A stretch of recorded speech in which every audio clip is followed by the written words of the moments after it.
Hello, my name is Douglas Bloch. I'm an author and mental health educator. Welcome to your Depression Recovery channel, where each week we talk about practical tools and coping strategies for healing from depression and anxiety. The title of today's video is, If You Find Yourself in Hell, Learn to Tread Fire. But first, of course, we have to have our joke, and this is a repeat, but I thought it was really worth telling, one, because of the title of the video, and two, because in Portland this weekend it's supposed to get up to 112 degrees, all-time record. Okay, so when Satan goes bald, there'll be hell to pay. Appropriate, don't you think? All right, so speaking of hell, many people, including myself, have described serious depression as like being in hell, hence the title of my memoir, When Going Through Hell, Don't Stop. Recently, I came upon an amazing piece of writing written by a very talented writer named David Foster Wallace, one of the literary geniuses of the 20th century, who himself he dealt with depression and suicidal ideation, and he described suicide or suicidal pain as being trapped in a burning high-rise. And this is what he said: "Make no mistake about people who leap from burning windows.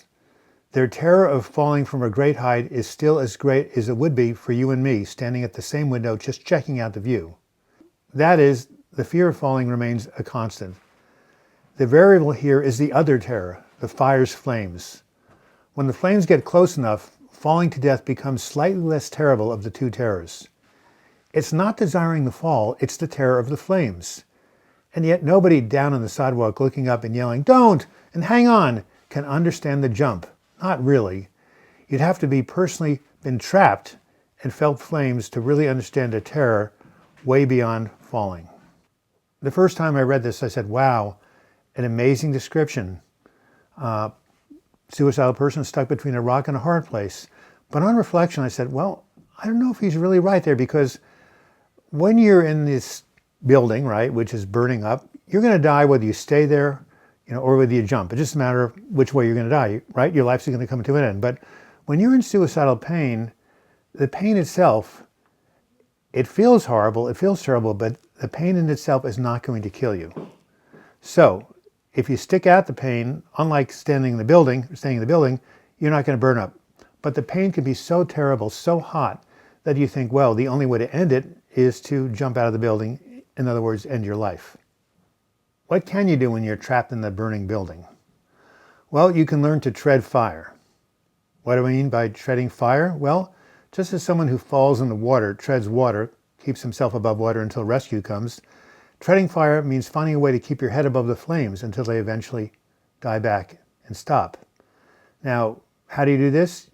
You got to find a way to turn down the heat, even a little, even 5%, to make it more bearable. So what I'm saying is that unlike the image that Foster Wallace talks about, where you're in this burning building and the flames are getting hotter and hotter and hotter, you have no control. When you're in extreme depressive pain, you do have some control. At first you might not feel you do, but you can learn to do things. For example, when I was in my agitated depressive episode, I would get these horrible anxiety attacks, unbearable. And when that happened, my mind would jump into the future. I'd say, okay, it's always going to be like this. If this is how it's going to be, why bother? I'll just take my life right now and get it over with. Whenever I noticed myself catastrophizing, I would say, cancel, cancel. Then I would close my eyes, take a deep breath, feel my feet on the ground, look around the room, get into the present, and I would then use an affirmation like, this too shall pass, or your pain is not forever. The second thing I would do is I would then take some constructive action. Like I would distract myself by calling a friend or taking a brisk walk around the block, or maybe listening to relaxing music.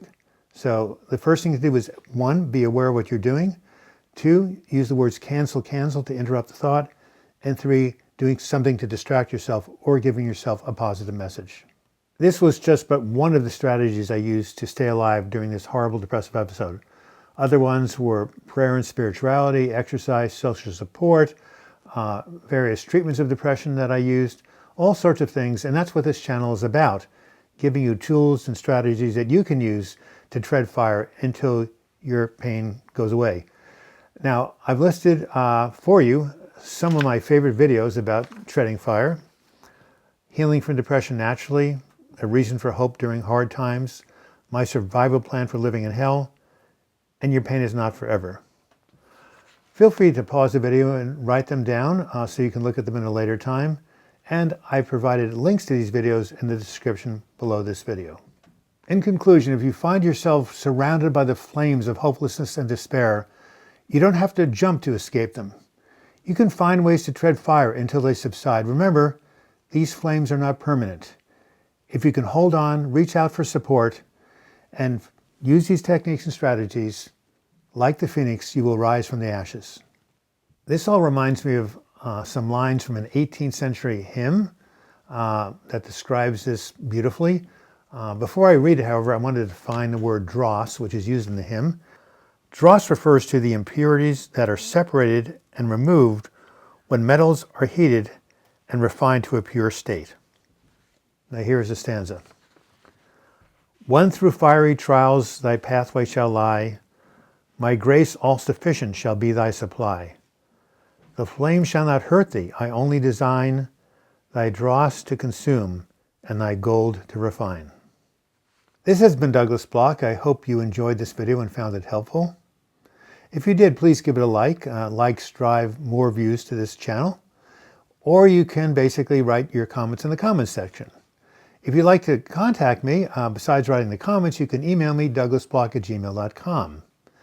If you'd like to subscribe to this channel, click on my photo during the closing credits, and then you'll be taken to the subscribe page. And you click on the little bell to the right, you'll be notified every time I do a new video or a new live chat. And if you would like to support this channel on a regular basis, click on the Patreon image and you can become a sustaining member. And until we meet again, I wish you the best in mental health recovery. Stay cool, man.